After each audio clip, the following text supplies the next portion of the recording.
जय बोलो देवादिदेव 1008 श्री भगवान महावीर स्वामी की जय जय जय।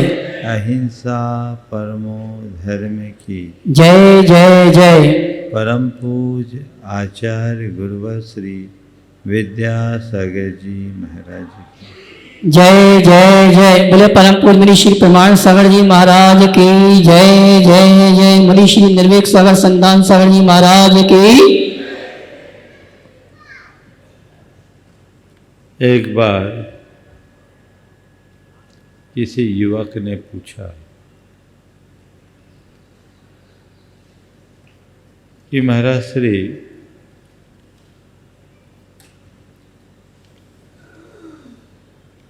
जीवन में इतनी सारी समस्याएं, आप लोग उन समस्याओं के समाधान की बात न करके केवल धर्म धर्म धर्म की बात करते हैं। क्या धर्म से हमारी समस्याओं का समाधान हो जाएगा?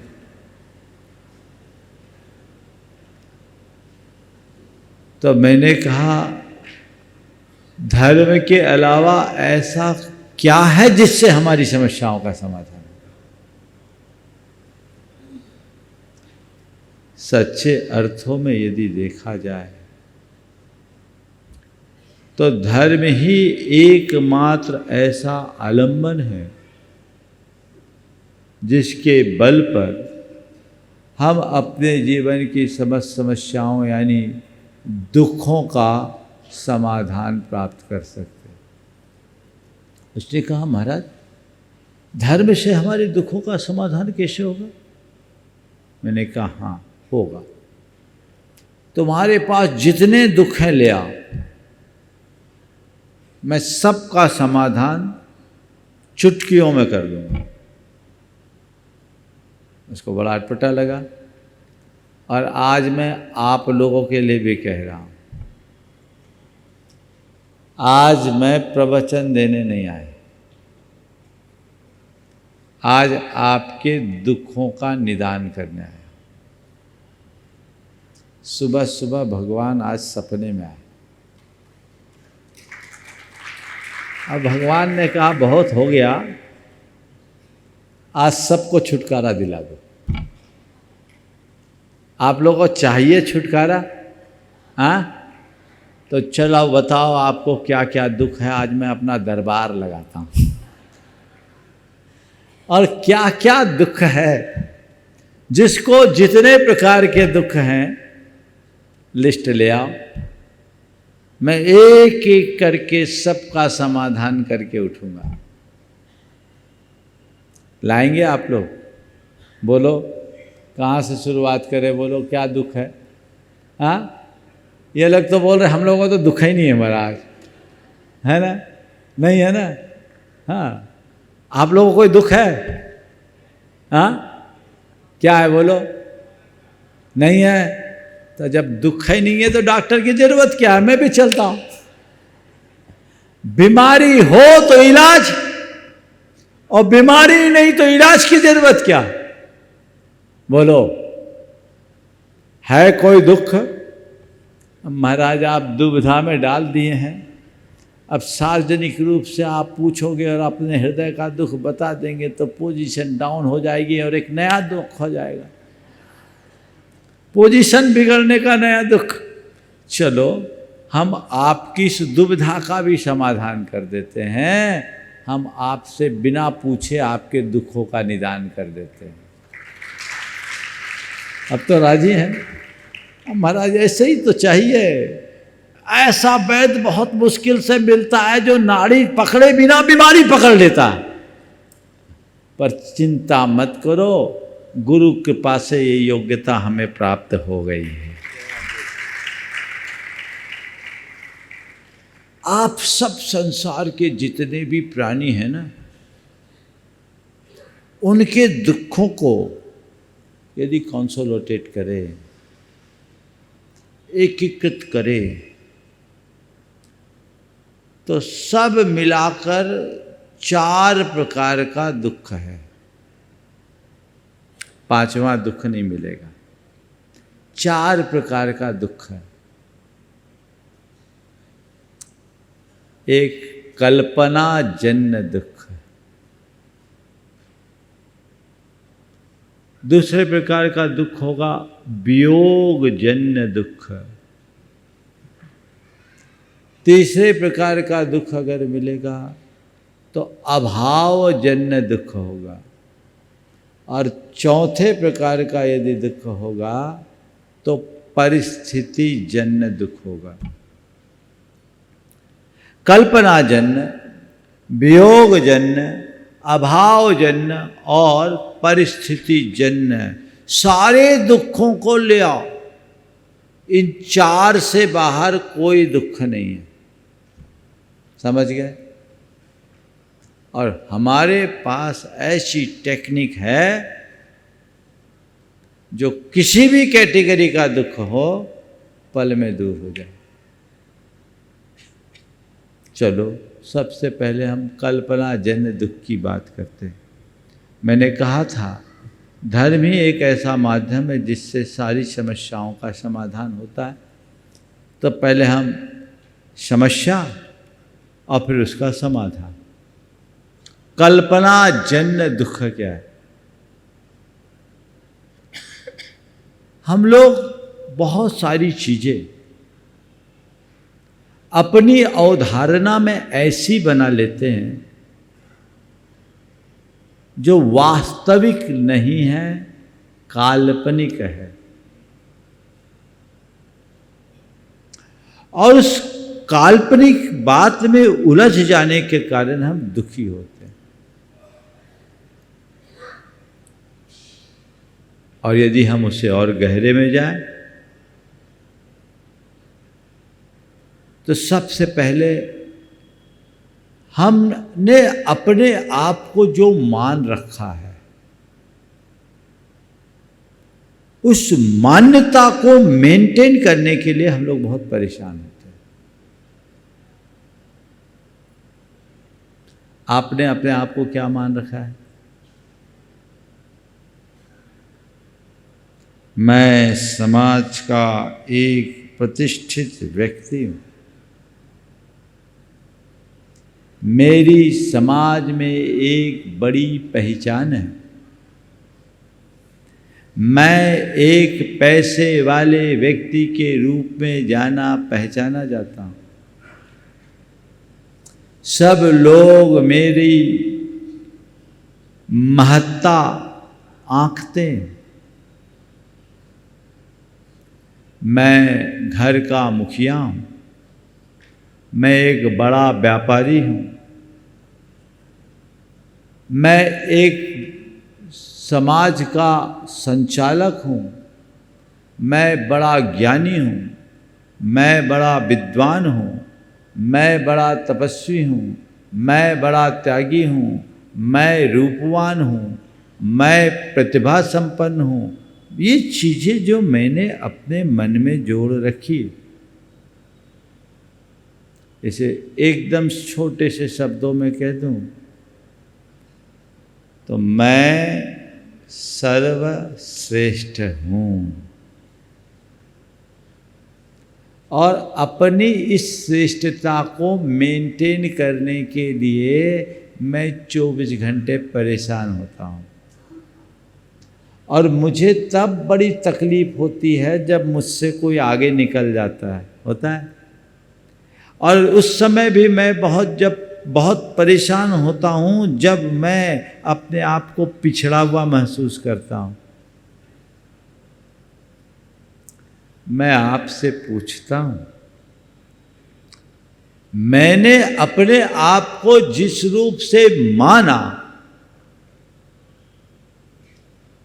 वो सत्य है या मेरे मन की कल्पना? बोलो। हाँ, कल्पना है ना। जीवन के दुखों का सबसे बड़ा कारण है अपनी काल्पनिक छवि को वास्तविक छवि मानना। तुमने अपने आप को जो मान रखा है वो तुम हो ही नहीं। तुम्हारे मन की कल्पना है। और जब तक अपने मन की कल्पना में ऐसे ही खोए रहोगे, पूरे जीवन दुखी रहोगे, क्योंकि ये कल्पना अहंकार का सृजन करती है और अहंकार दुख का मूल है। इससे मैं और मेरेपन का भाव बढ़ता है, जो हमारे जीवन को उलझाता है, जिसके कारण हर पल व्यक्ति दुखी होता है। यदि हमने अपने जीवन की सच्चाई को स्वीकार लिया, समझ लिया, उसी पल मैं और मेरापन खत्म हो जाता है, तो फिर न कुछ अच्छा बचता है, न बुरा बचता है, न मान होता है, न अपमान होता है, न लाभ होता है, न हानि होती है, न संयोग होता है, न वियोग होता है। सब चीज़ों से ऊपर हो जाते हैं और वहाँ सारी कल्पनाएं समाप्त हो जाती है, दुख भी खत्म हो जाता है। मैं हूँ एक अभिव्यक्ति, और मैं बड़ा हूँ, छोटा हूँ, ऊंचा हूँ, नीचा हूँ, अच्छा हूँ, बुरा हूँ, ऐसा हूँ, वैसा हूँ, ये हूँ, वो हूँ। ये जितने भी विशेषण हैं वो मेरे मन की कल्पनाएं हैं, जो मेरे द्वारा आरोपित है। इसे मैंने अपने तरफ से जोड़ रखा है, और मैंने जिन्हें जोड़ रखा है मैं उनको ही मेंटेन करने में लगा हूँ, उसी कारण परेशान हूँ। वो मेंटेन होता नहीं। जिन चीज़ों को मैं अपने इच्छानुरूप बनाना चाहता हूँ वो होती नहीं, क्योंकि वो मेरी इच्छा से आई नहीं है और मेरी इच्छा से जाएगी नहीं। वो मेरा स्वरूप भी नहीं, मेरे साथ जुड़ा हुआ एक संयोग मात्र है, और संयोगों पर मेरा नियंत्रण नहीं। संयोग केवल कर्म के संयोग से नियंत्रित होता है। जिस दिन मैं इसे जान लूँगा, फिर उनके बनने और बदलने से मेरे चित्त में कुछ भी फर्क नहीं पड़ेगा। संत कहते हैं, जानो मैं हूं, बस इसे पहचानो। बाकी चीजें तुम्हारे मन की कल्पना है, उसे दूर हटाओ। इस कल्पना के कारण व्यक्ति या तो अतीत की स्मृतियों में उलझता है या भविष्य की योजनाओं में खोता है। आप देखिए, जो हमारा दुख है, अतीत में घटित घटनाएं पकड़ करके बैठ गए और दुखी है। हर व्यक्ति के स्मृति के कोष में कुछ बातें ऐसी होगी जो आपके जेहन में बैठी है, और जब कभी वो बातें उभरती है मन दुखी हो उठता है। जब कभी वो बातें मन में उभरती है मन दुखी हो जाता है। संत कहते उसे भूलो, वो तो बीत गया, अब उसे पकड़ने से क्या होगा? बोलो। अपने मन को टटोल करके देखिए, आपके दुखों का दूसरा जो कारण है कल्पना का, वो अतीत की स्मृतियां हैं। जबकि हकीकत ये है कि अतीत एक भोगा हुआ यथार्थ है, वह व्यतीत हो चुका, आपने उसे भोग लिया, अब लौटने वाला नहीं। उसे याद करने से क्या होगा? अतीत में दो चीजें हैं, या तो कोई बुरा प्रसंग उपस्थित हुआ या किसी का बुरा व्यवहार हुआ। बुरा प्रसंग को आपने भोग लिया, ठीक है, होना था हो गया। कोई विपत्ति आई, कोई दुर्घटना घटी, कोई बुरा होना था हो गया, चलो वो निकल गया। बुरा होने के बाद भी मेरा बुरा क्या हुआ ये समझो, उसे बर्दाश्त करो। और कोई बुरा व्यवहार किया, उसे क्षमा कर दो, तो वो चीजें मन में कभी हावी नहीं होगी। और उस बात को लेकर जो अंदर बेचैनी और दुख होती है, दुख होता है, पल में दूर होगा। होगा कि नहीं? हो सकता है। नजरअंदाज करने की क्षमता अपने भीतर विकसित कर लीजिए। क्षमा करने का भाव अपने हृदय में जगाना शुरू कर दीजिए। अतीत आप पर कभी हावी नहीं होगा। लोग पकड़ करके बैठते हैं। एक स्थान पर मैं था, पहुंचने के बाद मालूम पड़ा समाज के 2 धड़े थे और दोनों के मुखिया एक दूसरे के समधी, लेकिन दोनों एक दूसरे के घुर विरोधी, एक भाजपा एक कांग्रेस। और संयोग कुछ ऐसा होता कि टर्म बदल बदल करके आता, कभी ये अध्यक्ष बनता, कभी वो अध्यक्ष बनता। दोनों एक दूसरे को देखना पसंद नहीं करते और दोनों समधी थे। मुझे लोगों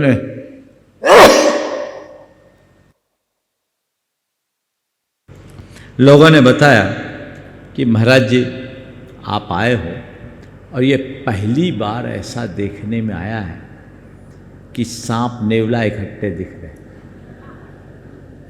महाराज ये आपका अपना कोई प्रभाव है? इससे पहले के अनेक चातुर्मास भी हुए, मुनिराजों का समागम भी हुआ, पर एक आता तो दूसरा आता ही नहीं था। आप जब से आए हो, आपके आगमन के पहले से दोनों आ रहे। आपने अगर इन दोनों को एक कर दिया तो महाराज समाज का बहुत बड़ा काम हो जाएगा। मैंने कहा ठीक है, देखता हूँ, मुझे पहले चीज़ें समझने दो। आए 15 ही दिन हुआ था, दोनों का चौका लग रहा था।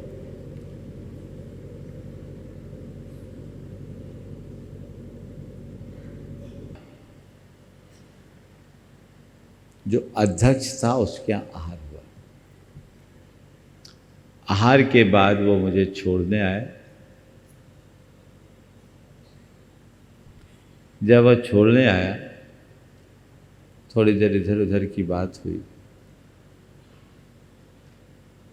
सबको अलग करने के बाद मैंने धीरे से उससे पूछा कि भैया वो तुम्हारे समधी हैं ना? बोला महाराज उसका नाम मत लीजिए, उसका नाम लेते ही मुझे मेरे अंदर आग लग जाती है। ठंड का समय था। हमने कहा बढ़िया है भैया, कहाँ आग लगी बता दे, सर्दी बहुत है, मैं भी थोड़ा ताप लूँ। नहीं महाराज आप उसकी बात मत कीजिए, उसने मेरे साथ बहुत बुरा किया, उसने मुझसे मेरे साथ बहुत बुरा किया, मैं उसको भूल नहीं सकता। कषाय बहुत तीव्र थी। मैंने धीरे धीरे धीरे बात को इधर उधर करके उसको थोड़ा ठंडा किया। फिर पूछा कि हो क्या गया? बोला महाराज मेरे बेटे की शादी हुई, मैं उनकी बेटी लिया और महाराज बारात के दिन इनने हमारे लोगों को कंगला कह दिया। बेसिर पैर की बात, ये लोग कंगले। बोला आपसे कहा? बोले नहीं हमारे लोगों ने हमें बताया। लोगों ने बताया, क्या कहा, किस संदर्भ में कहा, कितना सच कितना झूठ, आपने क्या कहना? मना ऐसे लोगों से क्या करना, हमने तो गलती कर दी कि उससे संबंध कर लिए। आदमी हमारे लायक है नहीं, 3rd क्लास आदमी, देहात में रहता था, कुछ सालों से यहाँ आ गया, बड़ा ऐंठ दिखाता है, राज चलाना चाहता है, हम उसको माफ़ नहीं करते। तो तुम्हारे बेटे की शादी कितने साल हो गए? बोले महाराज 22 साल से ज़्यादा हो गए। 22 साल पहले कुछ बोला और तुमको बोला। बोले हमको बोलने की हिम्मत होती महाराज, हमको बोलता तो मैं उसी समय उसका मुंह नोच लेता। किसको बोला? बोले लोगों ने बताया। बोले किसने बोला? बोले पता ही नहीं किसने बोला। बोले भैया पता तो करता, तू गांठ बांध लिया, हुआ क्या था? बोले कुछ नहीं, सर्दियों के समय में शादी थी और पुराने ज़माने में बाराती आते थे। ये मैं घटना बता रहा हूँ 25 साल पुरानी, और उसके 22 साल मैंने 40-45 साल पुरानी बात होगी। बाराती आते थे और बाराती वाले घरातियों को परेशान करते थे। अब दिसंबर के महीने में रात के 12-1 बजे बोलते लस्सी पिला। अब कुछ लोग थे जो दूल्हा के दोस्त लोग थे, वो लोग परेशान कर रहे थे। तो सुबह से वो लोग टारगेट बनाए हुए थे, परेशान कर रहे थे। अब रात के बोल रहे लस्सी पिलाओ। तो उन्होंने कहा होगा कि ये लोग बहुत परेशान कर रहे, लस्सी मंगा रहे, अब कहाँ से ला के दे, छोटा गांव है। तो हो सकता है किसी ने कह दिया ये सब कंगले लोग हैं, कहीं व्यवस्था करके कर। अब वो बात वहाँ कम्युनिकेट हो गई, सामने वाले ने पकड़ लिया और वो उसको अंदर हिला रहा। दुविधा, बड़ी दुविधा। वो बात वो व्यक्ति पकड़ा। मैंने कहा भाई पुरानी बात हो गई, तुम जितनी बातें कर रहे हो इसका आता पता भी नहीं, तुम्हें ये भी याद नहीं है कि तुम्हें किसने बोला, पर ये क्यों याद है कि उसने क्या बोला। महाराज ये भूल नहीं सकता, मुझे कंगला बोलता है, जानता नहीं क्या मेरी क्या औकात है। हमने कहा वो जाने या न जाने, पर मैंने तेरी औकात जान ली। तुम कौन हो ये तो मैंने जान लिया। मैंने जान लिया कि एक छोटी सी बात को भी तुम कितना बड़ा बना सकते हो बिना तथ्यों को जाने पहचाने। तुम कोई भी बात को बढ़ा सकते हो। तुमने ये बात तो पकड़ ली कि सामने वाले ने ये कहा, तुम अगर उस समय थोड़ी सोच को सकारात्मक रखते और अपने ही लोगों को डांटते कि शादी करने गए हो कि लोगों के साथ परेशान, लोगों को परेशान करने गए, तुम्हें शर्म नहीं आई कि रात के 12 बजे के बाद इस तरह का ऑफर कर रहे हो। तुमने ये नहीं समझाया। मैंने उसे अपने तरीके से समझाया और सोचा जब समय आएगा तभी काम बनेगा। थोड़े दिन बाद दूसरों के यहाँ हुआ। अभी बात सीक्रेट थी, मैंने बाहर नहीं की। दूसरे से बात की, दूसरे को भी जैसी छेड़ा तो ऐसी प्रतिक्रिया जैसे बिच्छू काटा है। अरे महाराज नहीं, उसने हमारा बहुत अपमान किया, हर मोर्चे पर हमें नीचा दिखाने की कोशिश की। महाराज उसने हमें कहीं का नहीं छोड़ा। गलती हो गई कि हमने अपनी बेटी दे दी, नहीं तो इसी कारण मैं थोड़ा सा मन महसूस कर रह जाता हूँ। लेकिन महाराज वो आदमी बिल्कुल घटिया है, किसी काम का आदमी नहीं, आप उसकी बात मत करो। हमने उसको भी धीरे धीरे शांत किया, झकझोरा और कहा भाई इतनी पुरानी बातें तुम लोग याद करके रखे हो, उन बातों को पकड़ने से क्या होगा। अगर एक छोटी सी बात को नज़रअंदाज कर दोगे तो क्या बुरा होगा। मैंने इससे जब बात करते करते पूछा कि भाई तुम एक दूसरे के संबंधी हो, तुम क्या चाहते हो, ऐसे लड़ना चाहते हो कि एक होना चाहते हो। बोले महाराज जी हम एक हो ही नहीं सकते, एक हो ही नहीं सकते। बोले क्यों नहीं हो सकते, जब तुम दोनों एक दूसरे के सगे संबंधी हो, तुम चाहो तो सब कुछ हो सकते हो, प्रयास तो करो, रास्ता निकालो। बोले महाराज हम भूल नहीं पाते, हम भूल नहीं पाते। हमने कहा एक काम करोगे, 2 साल पुराना कैलेंडर लाओगे। बोले महाराज 2 साल पुराना कैलेंडर कौन रखता है। उसे तो हम हर महीने फाड़ के अलग कर देते। हमने कहा घर के दीवार पर 2 साल पुराना कैलेंडर रखने को तैयार नहीं, पर दिमाग के दीवार पर 20 साल पुरानी बात क्यों टांग रहे? उतार दो। क्षमा मांगो और क्षमा करो, काम खत्म। मैंने दोनों को फिर अलग से बुला के समझाया, हफ्ता भर लग गया, और दोनों को मैंने मंच पर ही क्षमा मानी कराई। आज दोनों एक हैं। और वो कहते हैं कि जिस दिन से हमने क्षमा किया, क्षमा मांगा, सब चीज़ें भूलने में आ गई।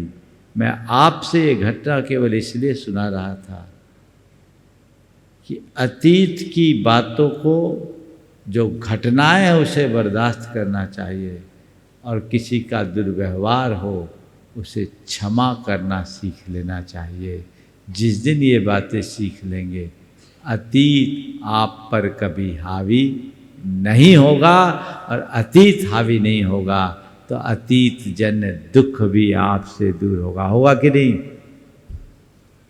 इसी तरह भविष्य की कल्पना, इसमें लोग खोते हैं, प्लानिंग बनाते हैं, और आप लोगों की प्लानिंग तो ऐसी है कि प्लानिंग कमीशन भी फेल हो जाए। रोज योजनाएं बनाते हैं। भैया, भविष्य की योजना बनाना और भविष्य की कल्पना में खोना अच्छी, दोनों अलग अलग चीज़। भविष्य की योजना बनाना तो फिर भी ठीक है, लेकिन भविष्य की चिंता में उलझ जाना कहाँ की समझदारी।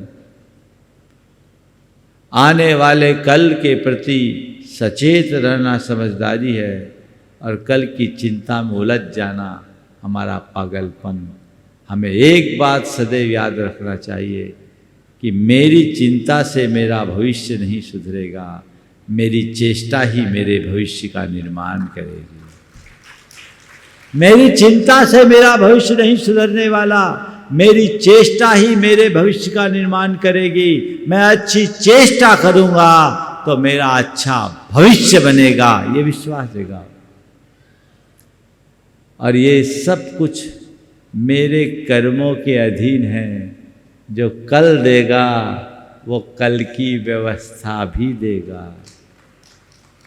एक सज्जन यहाँ है बैठे हुए, नाम नहीं लूँगा, अतीत की गलतियों से परेशान थे और भविष्य को लेकर बहुत चिंतित।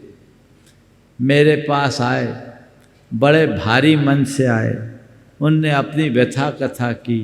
हमने कहा देखो भाई, जो अतीत की गलतियाँ उनसे सीख लो और भविष्य की चिंता छोड़कर वर्तमान की नीतियाँ अपनाओ। आज अच्छा रखोगे, कल भी अच्छा हो जाएगा। और आज उस व्यक्ति के चेहरे पर पूर्ण संतोष और मुस्कुराहट है। अतीत से सीख लिया, वर्तमान को सुधारा, और आज सुधारते सुधारते भविष्य उज्ज्वल हो गया। मैं चाहूँ तो खड़ा भी कर सकता हूँ, लेकिन खड़ा करना उनकी प्रतिष्ठा के अनुरूप नहीं समझता, लेकिन ऐसा होता है। गलतियाँ सबसे होती है, और गलतियों को सुधार ले और परिस्थितियों के अनुरूप अपने आप को ढालने की कला विकसित कर ले, तो व्यक्ति अपने जीवन को बहुत बेहतर बना सकता है, सुंदर बना सकता है। और उन्हीं को पकड़ करके बैठे रहे तो जहाँ के तहाँ पड़ा रहेगा, दुखी होगा। उससे नकारात्मकता बढ़ती है, और जब नकारात्मकता बढ़ती है आत्मविश्वास खंडित होता है। आत्मविश्वास खंडित होते ही मनुष्य की प्रगति रुक जाती है, और दुख तो बढ़ता ही बढ़ता है। चीज़ें अपने आप बदलती है, जीवन बेहतर बनता जाता है। किसी के साथ भी ऐसी स्थिति आए, विश्वास करो आत्मा के स्वरूप पर और कर्म के सिद्धांत पर। धर्म हमें ये दो समझ देता है, जिसके अंदर आत्मा के स्वरूप पर विश्वास हो और कर्म के सिद्धांत पर भरोसा हो, वो कभी भी किसी कल्पना में नहीं उलझता, जीवन की वास्तविकता को समझता है और दुख होने पर भी सुख का अनुभव करता है, जीवन सुखी बना रहता है। बोलो। अगर आपके अंदर अपने आत्मस्वरूप का बोध हो और कर्म सिद्धांत पर भरोसा हो तो आप किसी कल्पना में खोकर दुखी होगे? बोलो। हाँ, थोड़ा जोर से तो बोलो। नहीं ना होंगे, बिल्कुल आप दुखी नहीं होंगे। तो अब आप क्या करोगे? इस पर भरोसा करोगे कि नहीं करोगे? हाँ, थोड़ा जोर से। तो आपको हमने टेक्निक बता दी, समझ में आ गया? 25% दुख गया कि नहीं गया? बोलो। 25% खत्म। कल्पना से उलझना बंद कर दो, 25% दुख समाप्त होगा। अब दूसरा दुख, वियोग जन्य दुख। संसार है, एक भी व्यक्ति है जिसके यहां किसी का वियोग नहीं हुआ? बोलो, एक भी व्यक्ति? वियोग तो संसार का स्वभाव है। सर्वे संयोगा विप्रयोगांता, जहां संयोग है वहां वियोग होगा। विकसते मुरझाने को फूल, उदित होता छिपने को चंद, बरस जाने को भरते मेघ, दीप जलता होने को मन, छलकती जाती है दिन रैन, लबालब तेरी प्याली मीत, मौन होता जाता संगीत, क्षणिक है मत वाले जीवन, क्षणिक है मत वाले जीवन। आज बहुत पुरानी पंक्ति याद आ गई। ये तो क्षणिक है, क्षण भंगुर है। संयोग बदलते हैं, सबके साथ वियोग होता है। सर्वे संयोगा विप्रयोगांता, सारे संयोग वियोग से जुड़े हुए हैं। वियोग को टाल नहीं सकते। और एक बात बताओ, जिसके वियोग में तुम रोते हो, तुम्हारे रोने से कभी वो लौट के आया? नहीं ना। तो जो वियोग है उसे हम टाल नहीं सकते, और रोने से वियोग कभी समाप्त नहीं हो सकता। तो संत कहते हैं इस सत्य को स्वीकार कर लो, जो धर्म सिखाता है कि जो भी संयोग है वो बाहर का है, और जो भी वियोग है वो बाहर का है। बाहरी संयोग है, बाहरी वियोग है। जहाँ संयोग है वहाँ वियोग है, और भीतर न तो संयोग है न वियोग है, एकमात्र चैतन्य उपयोग है। उसे पहचानो। तुम उपयोग स्वरूप चेतन आत्मा हो, वहां न संयोग न वियोग। इस शाश्वत सत्य को स्वीकार करने वाला जीवन में कभी दुखी नहीं हो सकता। एक बहन जी सड़क दुर्घटना में 32 वर्ष की उम्र में पति का वियोग हो गया। अपार संपत्ति का धनी, कंस्ट्रक्शन का लंबा चौड़ा कारोबार, डायनामिक पर्सनालिटी, अचानक चला गया। लोगों को बड़ा आघात पहुंचा, लेकिन उसकी धर्मपत्नी पूर्णतः स्थिर चित्त रही। लोगों ने कहा कि इस असमय में जो तुम पर वज्राघात हुआ, इसका हमें बड़ा दुख है। उन्होंने कहा दुख तो सबको होता है, पर दुखी होने से क्या होगा। मैं तो यही मानती हूँ कि मेरे और मेरे पति का यही संयोग था। साथ थे तो भी वो अलग थे, और आज चले गए तो भी अलग है। हर की आत्मा एक है। हमने तो बचपन से ही ये सीखा है, राजा राणा छत्रपति हाथी निके असवार, मरना सबको एक दिन, अपनी अपनी बार। आज उनकी बारी आई, वो चले गए। वो कितना अच्छा उत्तर दी, उनने कहा हमने तो समय सार को जाना है, पढ़ा है, जिया है। ये तो संसार एक रंगमंच है जिसमें आने वाला हर जीव अलग अलग का पात्र बनकर, अलग अलग पात्र बनकर अपनी भूमिका अदा करता है, और सबकी भूमिका और सबका अभिनय निश्चित है, और उसके अनुरूप अपना अभिनय करता है और चला जाता है। मेरी नियति को मुझसे जो अभिनय कराना है मुझे वो करना है, पर मुझे पता है ये रोल है, रियल नहीं। जो इस सत्य को अपने हृदय में स्थापित कर ले, वो बड़े से बड़े आघात को सहजता से सह सकता है।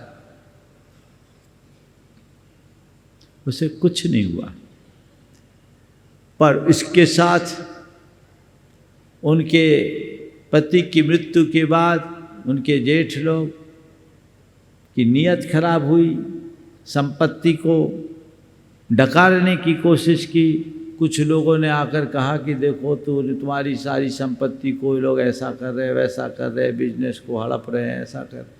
उसने जो बात कही वो ध्यान देने होगा, उससे भी फर्क नहीं पड़ा। जब धन ही नहीं रहा तो धन से क्या मोह। जाना होगा जाएगा, ये भी एक संयोग है। मुझे क्या चाहिए? शरीर चलाने के लिए 2 वक्त की रोटी, और मेरा एक बेटा है, वो इतना प्रतिभावान है, पढ़ लिख करके कुछ ना कुछ बन ही जाएगा, और उसका पुण्य उसका निर्वाह करा देगा। मैं किसके लिए रहूं? मैं किसके पीछे दुखी हूं? बोलो, ये दृष्टि आप ला सकते हैं? ऐसी कोई व्यवस्था नहीं जिससे कहा जा सके कि तुम्हारे घर में किसी प्रकार का वियोग नहीं होगा, निश्चिंत हो जाओ। न धर्म के पास है, न विज्ञान के पास है, न टेक्नोलॉजी के पास है क्या? बोलो, नहीं है।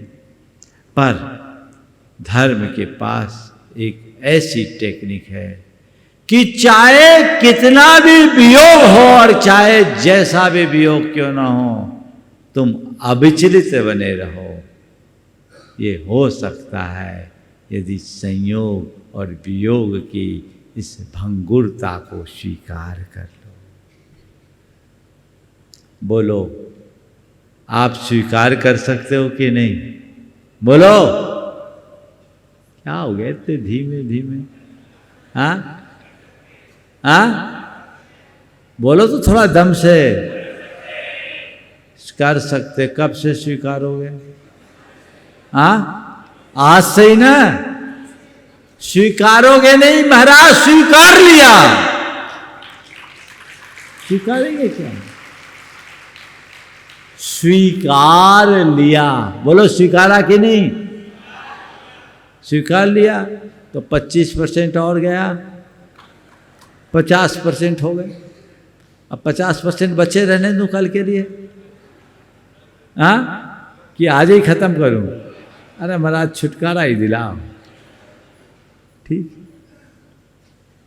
चलिए। तीसरे प्रकार का दुख है अभावजन्य दुख है। हर व्यक्ति रोना रोता है। कोई कहता है मेरे पास धन का अभाव है, कोई सोचता है कि मेरे पास स्वास्थ्य का अभाव है, कोई कहता है परिवार का अभाव है, किसी का रोना है संतति का अभाव है, संतान का अभाव है, कोई कहता है मेरी प्रतिष्ठा नहीं है ना? किसी न किसी चीज़ का अभाव और किसी न किसी चीज़ की अल्पता। जिनके कारण आप अपने आप को दुखी महसूस करते हैं और आपको लगता है इन इन कार्यों के कारण, इन इन चीज़ों के कारण, इनके कमी के कारण मेरे जीवन में दुख है और आप पूरा जीवन उसी अभाव की पूर्ति के लिए खपा देते हैं।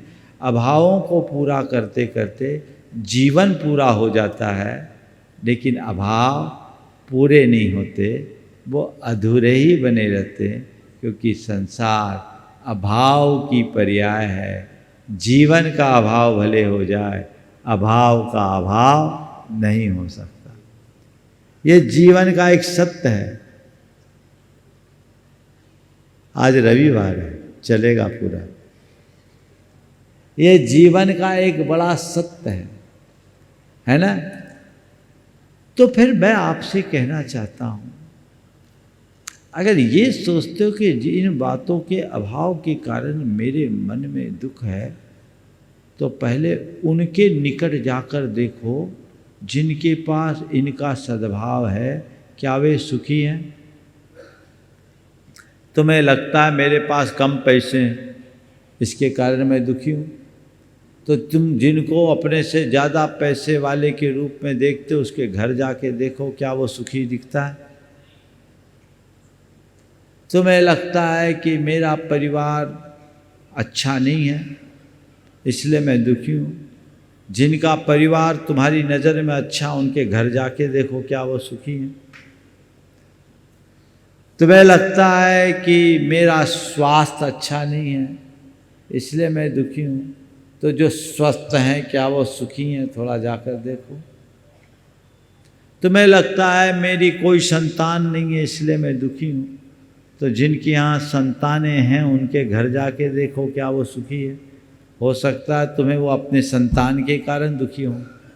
तुम्हें लगता है मेरी शादी नहीं हुई इसलिए मैं दुखी हूँ, तो जिनकी हो गई उनके जाके देखो, शायद एक भी नहीं मिलेगा, एक भी नहीं मिलेगा। बिना शादी वालों का सुख तो तुम्हें दिखाई पड़ जाएगा, लेकिन शादी करने वालों का दुख तुमसे नहीं छिपेगा।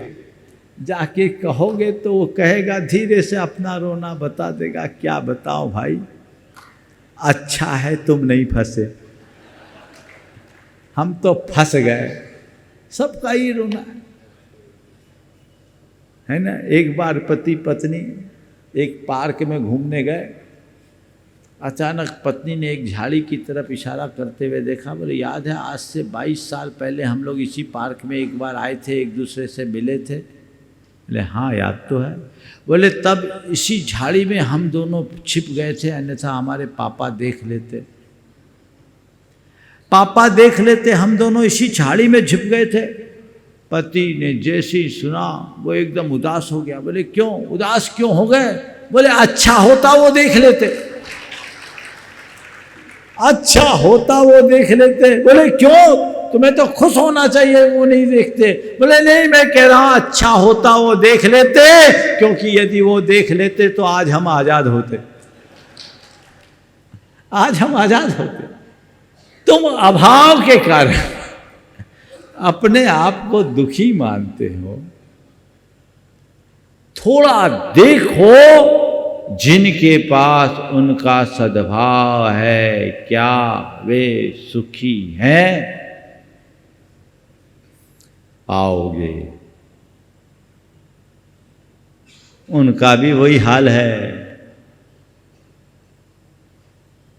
दाम बिना निर्धन दुखी, तृष्णावश। सब तो पता है आप लोगों को, हमें प्रवचन देने की जरूरत ही नहीं। मुश्किल यही है, काश पता नहीं होता तो कहानी कुछ और हो। तो ये चीजें हैं, अभाव दुखी नहीं करते। और थोड़ा सोचो, तुम लोगों को लगता है कि पैसों के अभाव में हम दुखी हैं, और जिनके पास पैसे हैं वो सुखी हैं। तो तुमसे ज़्यादा दुखी तो हमें होना चाहिए। हमारे पास तो पैसे ही नहीं हैं क्या, बोलो? हाँ है? तो हमको दुखी मानोगे? दिखता है कि दुखी है, बोलो क्यों? पैसे नहीं है, पैसे का अभाव है कि नहीं है?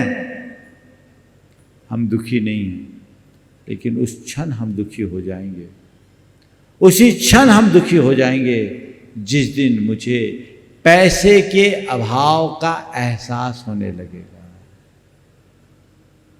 सूत्र निकाल लो, अभाव हमें दुखी नहीं बनाता, अभाव की अनुभूति हमें दुखी बनाती है। क्या? अभाव की अनुभूति दुखी बनाती है। इसलिए कैसा भी अभाव हो उसका एहसास करने से बचो। जो है ठीक है, और जो तुम्हें अभाव दिखता है थोड़ा नीचे की तरफ देखने लगो तो पाओगे मेरे से भी अभावग्रस्त लोग हैं, उनसे तो मैं बहुत बेहतर हूँ, अभी सुख होने लगेगा। इसलिए अब अभाव के प्रभाव में प्रभावित होने की जगह अभाव के एहसास से मुक्त होने का एहसास कीजिए, अभ्यास कीजिए। अभाव कभी आप पर हावी नहीं होगा। फिर तुम्हें अपने जीवन में किसी खलेगी। ध्यान रखना, तुम्हारे पास जब चाहे जितना भी क्यों ना हो, जब तक कमियों का एहसास है दुखी बने रहोगे। और सुखी होना है तो अपने आप के अंदर जो है जैसा है उसे पर्याप्त मानना शुरू कर दो। जीवन कभी भी दुखी नहीं होगा। जो प्राप्त को पर्याप्त समझता है वो सुखी होता है, और जिसे प्राप्त भी अपर्याप्त दिखता है वो कभी सुखी नहीं हो सकता। तो समझ में आ गई आपको क्या करना है? अब अभाव को नहीं देखना, सद्भाव को देखना है। उसे देखना बंद करो जो तुम्हारे पास नहीं है, उसे देखो जो तुम्हारे पास है। ये दृष्टि आपके अंदर आ सकती है कि नहीं? बोलो। आ गई? आ गई? आ गई ना? जितना मिला उतने में आनंद, जो मिला उतने में संतोष, तो 25% ये भी खत्म, 75% दुख दूर। अब बचा 25%। किसकी वजह से? परिस्थिति के कारण। कुछ लोग परिस्थितियों का बहुत रोना रोता है, जी क्या करें, हम चाहते तो ऐसा है बहुत कुछ, पर हमारी परिस्थिति अनुकूल नहीं है, हमारे साथ ऐसा नहीं है, हमारे साथ वैसा नहीं है। ध्यान रखना, परिस्थितियों का रोना रोने वाले पूरी जिंदगी रोते रहते हैं, और लक्ष्य को सामने रखकर चलने वाले लोग अपना पूरा जीवन बदल देते हैं। संसार में ऐसा एक भी व्यक्ति नहीं मिलेगा जो हमेशा अनुकूल परिस्थितियों में जीता। परिस्थितियां सदैव बदलते रहती है, वह कभी एक रूप नहीं, उसमें परिवर्तन आता रहता है। परिस्थितियों में कभी एक रूपता नहीं होती, रात और दिन ये तो चलता रहेगा। इसलिए जैसे हम दिन का स्वागत करते हैं वैसे रात का भी सत्कार करें। उसके लिए हमें मानसिक रूप से तैयार होना होगा। फूल और कांटे एक साथ दिखते हैं, हमें स्वीकार करना पड़ेगा और अपने अंदर ये समझ विकसित करनी चाहिए कि कांटों के मध्य रहने पर ही फूल की महिमा है। आप कांटों का रोना रोने की जगह फूल की खिलावट को देखने की कोशिश कीजिए। रात को कोसने की जगह दिन के स्वागत की तैयारी करना सीख लीजिए। परिस्थिति कभी भी हावी नहीं होगी, चाहे जैसी परिस्थिति हो।